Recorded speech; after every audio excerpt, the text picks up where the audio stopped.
Salut mamie, ça va? Oh Ludo, oui ça va et toi? Ça va, merci. Salut maman. Salut.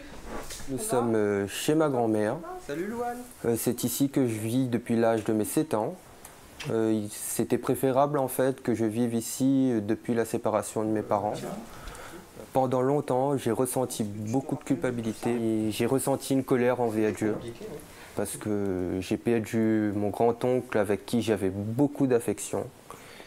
Ah oui, c'était la plus petite pierre qui À partir de ce moment-là, j'ai vraiment douté au point d'arrêter de prier, d'arrêter d'aller aux messes. C'était également compliqué au niveau du travail. J'avais pas d'argent. C'était la galère, quoi. À un moment donné, je me demande pourquoi c'est comme ça et je décide d'aller chercher des réponses. Et par chance, je vois la page de l'Église 2.0 qui est animée par les jeunes. Qui est dit au tout premier verset du tout premier chapitre du tout premier livre. Et c'est là en fait que le Père Sébastien Vast, il m'a donné rendez-vous. Et on a eu l'occasion de discuter. C'est là que le déclic commence réellement. Je retourne vers Dieu. Très peu de temps après cette rencontre, j'ai retrouvé la joie.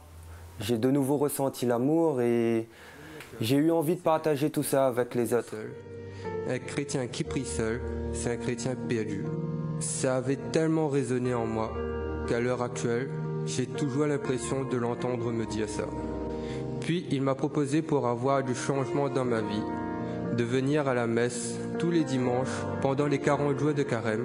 J'ai demandé de faire un témoignage et annoncer la bonne nouvelle, comme quoi on est aimé par Dieu.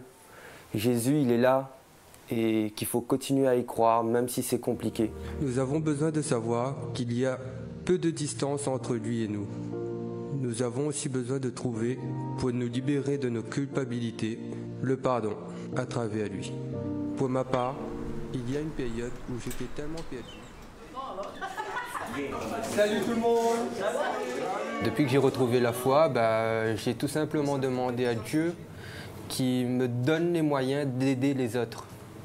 Et ça, actuellement, en fait, ça passe surtout par mon travail. Je peux être avec des jeunes, des moins jeunes. Et dès que j'en ai l'occasion, en fait, je suis là, à leur écoute, pour suivre un peu les pas de Jésus, qui est d'aider, accompagner et donner de l'amour aussi aux autres. Parfois, aider de manière conventionnelle, c'est pas suffisant. La dernière solution, c'est de parler de Dieu. Et en général, ça apaise parce que je parle de l'amour de Dieu.